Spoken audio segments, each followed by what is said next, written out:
So hello students. तो इतने इंतज़ार के बाद आ ही गया गुस्सा मत करना, आ गया आपका चैप्टर। तो the raven and the fox. आज ना सबसे ईजीएस्ट वे में आपको ये समझाने वाला हूँ। यहाँ पे कुछ वर्ड मीनिंग्स नहीं होगा क्योंकि मैं आपको टॉपिक के अंदर ही वर्ड्स का मीनिंग बताते चलूंगा, ठीक है। अब बच्चों आपको पहले समझना पड़ेगा कि रैवन कौन है, राइट ना। रैवन कौन है, तो ये देख सकते हो आप, एक एक पक्षी बैठा है जो कि कौवा नहीं होता है, वो रैवन होता है, ठीक है। अब फॉक्स मतलब आपको अच्छे से पता है फॉक्स क्या होता है आपका। हाँ, ये जो आपके अब भैया लोमड़ी भैया हैं उनको हम क्या बोलते हैं, फॉक्स बोलते हैं, ठीक है। अब चलो स्टार्ट करते हैं topic. We know that frogs croak. हमको बच्चों क्या पता है, जो फ्रॉग्स होते हैं, मेंढक होते हैं, वो क्रॉक करते हैं, मतलब एक साउंड करते हैं ना, उसको ही बोलते हैं croaking. Did you know that ravens also croak. मतलब ये जो रैवेंस है ना, ये भी क्रॉक करते हैं। आपको पता था क्या? नहीं पता था तो लाइक कर लो, ठीक है। Which animal is known sorry shown to be cunning in the stories. याद रखना आपको, कनिंग का जो मतलब होता है ना, उसका मतलब होता है चालाक। मतलब एक स्टोरी में ना सबसे चालाक कौन दिखाता है, लोमड़ी सबसे चालाक दिखाता है ना बच्चों, ये लोमड़ी। Circle the correct answer. अब इसका आंसर होगा फॉक्स। आप चैप्टर पढ़ने से पहले ना थोड़ा चीज एक देख लो। ये देखो मुंह में ना एक चीज पकड़ा हुआ है, राइट। ये मुंह में एक चीज पकड़ा हुआ है, इसको बच्चों बोलते हैं मोरसेल, मतलब खाने का टुकड़ा, ठीक है। अभी और कुछ प्रॉब्लम नहीं होगा, स्टार्ट करते हैं बच्चों। Mister Raven was perched upon a limb. मतलब जो आपका रैवन था ना, वो एक लिम्ब मतलब एक डाली के ऊपर बैठा था बच्चों, डाली, राइट। अच्छा, यहाँ पे पर्च्ड का मतलब होता है बैठना। क्या होता है? बैठना। And Reynard the fox looked at him. और बच्चों वो जो लोमड़ी का नाम क्या था? रेनार्ड। मतलब रेनार्ड नाम का जो हमारे पास लोमड़ी था, वो उसको देख रहा था। For the raven held in his great big beak. मतलब वो अपने चोंच में, बिग का मतलब होता है चोंच, अपने बड़े से चोंच में ना कुछ पकड़ा हुआ था। क्या पकड़ा हुआ था बच्चों? A morsel the fox would go far to seek. मतलब एक खाने का टुकड़ा पकड़ा हुआ था, जिसको खाने के लिए ना फॉक्स को बहुत दूर जाना पड़ता। अब हर किसी को खाने के लिए स्ट्रगल करना पड़ता है। तो फॉक्स बोला कि said the fox in admiring tone, मतलब थोड़ा तारीफ करने के अंदाज में वो बोला माई वर्ड, मतलब वो बोला कि मेरा आवाज सुनो, थोड़ा मेरा बात सुनो मिस्टर रैवन, मतलब सर रैवन। आपको कोई सर बुलाएगा तो आपको कितना अच्छा लगेगा। आप भी पापा मम्मी को बुलाते हो ना, सर सर आज आप बहुत हैंडसम लग रहे हो, दो 10 रुपए फटाफट, आगे नहीं ऐसे बोल रहे हो। तो sir Raven you are a handsome bird, मतलब आप कितने सुंदर बर्ड हो। कौन बोल रहा है? फॉक्स बोल रहा है आपके रैवन को। सच फीदर, इतने औसम आपके पंख हैं। If you would only sing, अगर आप गाना गाओगे, the bird of this wood call you a king. और ये जो वर्ड, वुड का मतलब जो छोटा सा जंगल के जितने सारे बर्ड्स है ना, आपको वो राजा बोलेंगे। समझ आ गया ना, बहुत इजी था। The raven who did not see the joke. अब रैवन को फॉक्स का ये जोक समझ नहीं आया। Forgot that his voice was just like a croak. और वो थोड़ा भूल भी गया कि उसका जो आवाज था ना, वो किसकी तरह था, वो पूरा मेंढक का आवाज जैसा था। He opened his beak in his foolish pride. वो अपना चोंच को खोला। फुलिश प्राइड मतलब, फुलिश का मतलब होता है बेवकूफों भरा, गर्व से, प्राइड का मतलब होता है गर्व। तो वो गर्व से अपना बीक, अपना चोंच खोल दिया। And down fell the morsel the fox had eyed. मतलब फॉक्स जिसको आंख डाला था ना, फॉक्स का नजर जिसके ऊपर था, भैया वो मोर्सल आपका गिर गया। हा हा लाफ्ड द फॉक्स। अब फॉक्स तो हंसेगा। एंड नाउ यू नो, अब तुम्हें पता चला क्या? Ignore sweet words that make you glow. मतलब आपके तरफ तारीफ होने वाले ना हर एक वर्ड को आपको इग्नोर करना चाहिए। अगर मैं आपको गुड बोलता हूँ, मतलब उसका मतलब सच में आप बहुत अच्छे बच्चे हो। Pride my friend is rather unwise. मतलब वो बोल रहे हैं मेरे दोस्त, ये जो गर्व करना कभी कभी मतलब क्या होता है ना, बेवकूफ़ों भरा काम होता है। I am sure this teaching is quite a surprise. और मुझे पता है आप आज आपको मैंने जो लेसन सिखाया था, वो आपके लिए बहुत अच्छा सरप्राइज हो सकता है। खत्म ना, चलो अभी उसका क्वेश्चन आंसर्स करते हैं। तो यहाँ पे दिया mister Raven is a dash. Mister Raven एक बर्ड था। The name of the fox is dash. Fox का नेम क्या था? रेनार्ड था। The raven had dash in his beak. उसके मतलब मुंह में क्या था बच्चों? ए पीस ऑफ फूड, जिसको मोरसल बोलते हैं।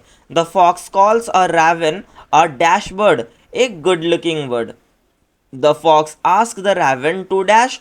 वो फॉक्स क्या बोला था? गाना गाने के लिए बोला था। The raven and the fox live in the wood. यहाँ पे वो कहाँ पे रहते थे? वर्ड्स में, मतलब एक जंगल में रहते थे। The raven dash that he croaked. मतलब रैवन भूल गया, फॉरगट भूल जाना। The raven open its beak to dash. क्या करने के लिए बिक खोला था? सिंग।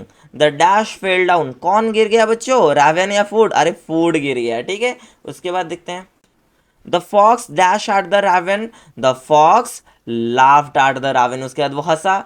It's not the dash to be proud of oneself, it's not wise, not दिया है ना बच्चों, इसीलिए हम यहाँ पे वाइज लगाएंगे, मतलब वाइज का काम नहीं है कि खुद के ऊपर गर्व करना।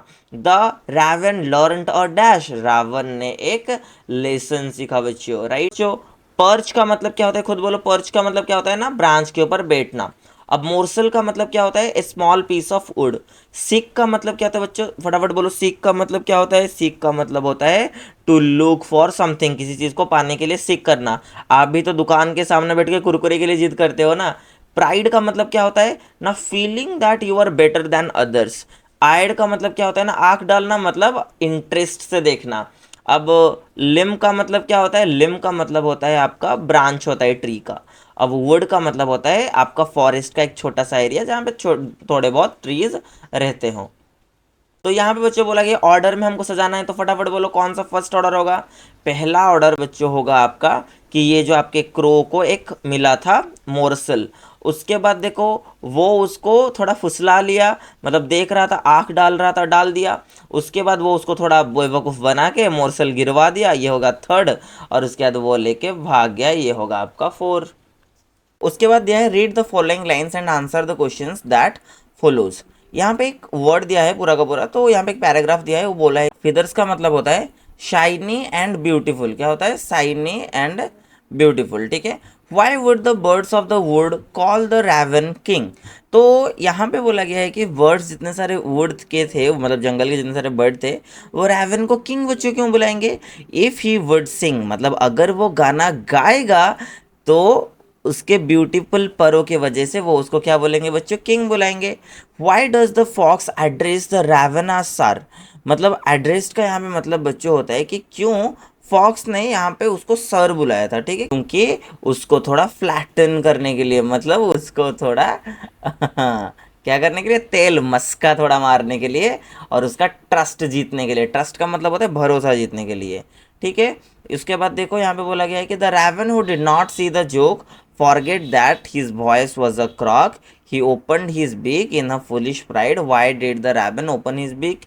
तो यहाँ पे बोला गया है कि why did the raven open his beak, पहला क्वेश्चन का आंसर है in his foolish pride to sing and show off his voice, मतलब वो थोड़ा बेवकूफ तो एक तो था, और दूसरा अपना थोड़ा गर्व से गाना गा के दूसरों को शो ऑफ करने की वजह से ही उसका ये सब हाल हुआ है, जो कि आपको पता है। कंप्लीट द फॉक्स, देखो फॉक्स क्लेवर होता है, तो रावण क्या होगा बच्चों, फुलिश होगा, तो यहाँ पे आपको लिख देना है FOOLISH, ठीक है, foolish. Why does the raven forget that his voice is just a croak, क्यों भूल गया था, बिकॉज वो थोड़ा क्या हो गया था, फ्लैटेंड, मतलब थोड़ा चौड़ा हो गया था, क्योंकि फॉक्स के तारीफ से थोड़ा वो फूल गया था, और तो फुलिश प्राइड टेक्स ओवर, और उसके ऊपर थोड़ा गर्व, मतलब थोड़ा वो क्या हो गया था ना, गर्व भी हो गया था बच्चों, इसीलिए ना, इसीलिए वो भूल गया था कि उसका वॉइस ऐसा था। How does the Reynard make the raven sing, तो कैसे वो उसको गाना गिलवाने के लिए बोला, क्योंकि वो उसको थोड़ा तारीफ कर दिया, और उसको थोड़ा प्रीज प्रशंसा भी कर दिया उसके फीदर्स की वजह से, मतलब उसके पर की पंखों की वजह से, बट उसका तो पंख पूरा काला का काला ही था। उसके बाद how does the Renard said that pride is not wise, क्यों रेनार्ड ने बोला कि जो गर्व अच्छा नहीं होता, क्योंकि it leads to foolish action, तो इससे क्या होता है ना, फुलिश बेवकूफ ही क्या करते हैं ना, दूसरों के तारीफ से खुश हो जाते हैं। आज डेमोन्स्ट्रेटेड बाय द रावण, जैसे कि रावण खुशी हो गया ना वो, उसके बाद उसका पूरा का पूरा मॉर्सल चला गया। उसके बाद बच्चों दिया गया है कि give one reason why the teaching is quite a surprise, ये जो लेसन मिला वो सरप्राइज वाला क्यों था, क्योंकि यहाँ से तुम्हें सीखने को मिलता है कि एवरी फ्लैटरी, मतलब जितना भी तुम्हारी तरफ तारीफें हो, can deceive and causes loss, वो हमेशा ही आपको प्रॉफिट में नहीं देगा, कभी कभी वो आपको लॉस भी कर सकता है, इसीलिए किसी का भी वो जो बातों पे आके काम मत करना, ठीक है। उसके बाद imagine someone praise you too much, how would you react, अगर मान लो कोई तुम्हें बहुत तारीफ कर रहे हैं, तुम क्या करोगे, this is a personal reflection, ठीक है, मतलब तुम्हारे ऊपर है, तुम जो करोगे, तुम उसको कॉशियस थोड़े हो जाना, बट हमेशा थोड़ा थोड़ा सतर्क रह जाना, क्योंकि वो थोड़ा ज़्यादा तेल मस्का मार रहा है ना, तो कुछ तो भैया गड़बड़ होगा, हाँ कि नहीं। उसके बाद राइमिंग वर्ड मैंने आपके लिए पूरा का पूरा राइमिंग वर्ड लिख दिया है, आप उसको देख के लिख सकते हो, ठीक है। उसके बाद देखो क्या बोला गया है, स्टडी द अंडरलाइन, तो for the raven held in is great big, तो word big and brick begins with the same B sound, क्योंकि यहाँ पे बिग और बी, बिग में भी बी साउंड आ रहा है, और क्या, और एक आ रहा है आपका बिग और बिग, दोनों में ही बी साउंड आ रहा है। The song of sweet birds क्या होगा, जैसे कि अनदर एग्जाम्पल अगर मैं दूँ अल्टरेशन का, वो होगा स्वीट सॉन्ग, ठीक है, आराम से स्वीट बर्ड और स्वीट सॉन्ग लिख देना, कुछ भी गलत नहीं होगा, ठीक है। उसके बाद नीचे आ जाते हैं बच्चों, यहाँ पे तो आपको बच्चा होगा कि ऑपोजिट वर्ड हमको लिख देते हैं, राइट ना, ऑपोजिट। अब पर्स्ड का ऑपोजिट क्या होगा बच्चों, पर्स्ड मतलब बैठना, फ्लू मतलब उड़ जाना, फॉरगेट मतलब याद, फॉरगेट मतलब क्या होता है, भूल जाना, और रिमेंबर मतलब याद रखना, फुलिश मतलब बेवकूफ, वाइज मतलब चालाक, प्राइड मतलब थोड़ा क्या होता है ना, गर्वी, और ह्यूमिलिटी मतलब अच्छा जिसको बोलते हैं मानविकता, लाफ्ड मतलब खुश होना, क्राइड मतलब रोना, इग्नोर मतलब किसी का बात ना सुनना, नोटिस मतलब हर किसी का बात को ध्यान में रखना, ग्लो मतलब चमकना, डिम मतलब ना चमकना। Use any four words from the table given below above to make sentence for your own. तो इसमें से तुम क्या करोगे, अपना खुद का वर्ड बनाओगे, ठीक है, चार वर्ड्स को ही लेके, जैसे कि मैंने बनाया है, the bird perched on the tree branch, she remember to the bring her to homework, right, तो वो याद था उसको होमवर्क लाना, his foolish actions caused him trouble, his face glowed with happiness, ये तो करवा दिया आपको। तो इसी के साथ बच्चों आशा करता हूँ ये पूरा का पूरा चैप्टर आपको समझ आया, रैवन एंड द फॉक्स वाला चैप्टर पूरा का पूरा आपका क्लियर हो गया। अगर समझ आ गया तो एक लाइक, सब्सक्राइब और चैनल को थोड़ा शेयर वेयर कर दिया करो। Okay, bye.